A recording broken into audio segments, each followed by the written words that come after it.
नमस्कार, मैं श्रीमती वर्मा और एक बार फिर आप सभी का स्वागत करती हूँ इस पावन कथा यात्रा में जैन धर्म के तीसरे तीर्थंकर भगवान संभवनाथ की जीवन कथा की ओर।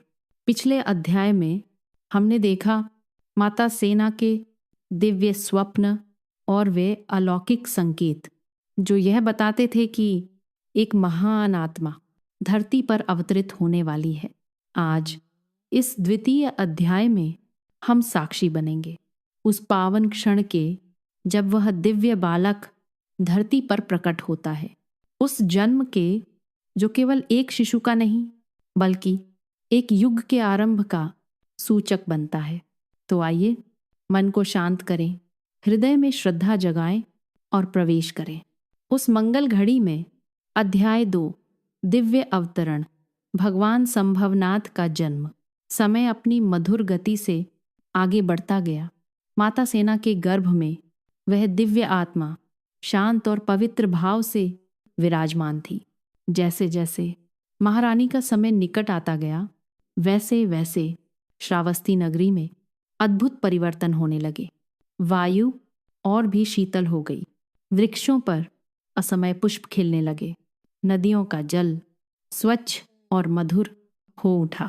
लोगों के हृदय में अकारण ही प्रसन्नता का संचार होने लगा। देवताओं ने जान लिया था धरती पर एक तीर्थंकर अवतरण लेने वाला है। और फिर वह पावन क्षण आया। वैशाख शुक्ल त्रयोदशी की शुभ प्रभात बेला में महारानी सेना ने एक दिव्य पुत्र को जन्म दिया। जन्म लेते ही संपूर्ण राजमहल प्रकाश से भर उठा, मानो अंधकार स्वयं पीछे हट गया हो। देवताओं ने आकाश से पुष्प वर्षा की, दिशाएं गूंज उठी। जय हो, एक महापुरुष धरती पर अवतरित हुआ है। राजा जितारी आनंद से विभोर हो उठे। उन्होंने बालक को अंक में लेकर देखा। वह शिशु साधारण नहीं था।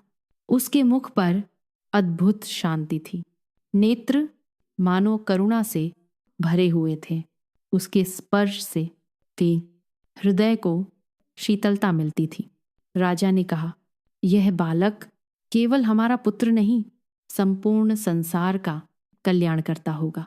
ज्योतिषियों और मुनियों को बुलाया गया।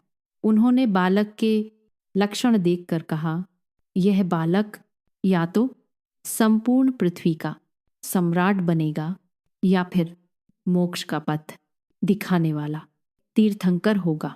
उसका नाम रखा गया संभव, क्योंकि उसके जन्म से ही संसार में कल्याण की संभावना जाग उठी थी। पूरा नगर उत्सव में डूब गया। दान दिए गए, कारागार के द्वार खोले गए, गरीबों को अन्न और वस्त्र मिले, हर घर में दीप प्रज्वलित हुए। छोटा सा बालक माता की गोद में शांत पड़ा था, पर उसकी उपस्थिति से पूरी नगरी प्रकाशित हो रही थी।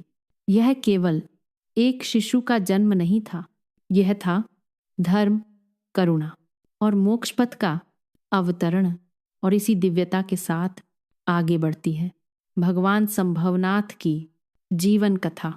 अगले अध्याय में हम देखेंगे बालक संभव की बाल लीलाएं, उनकी करुणा, उनकी गंभीरता और वे संकेत जो बचपन में ही यह बता देते हैं कि यह बालक साधारण नहीं है।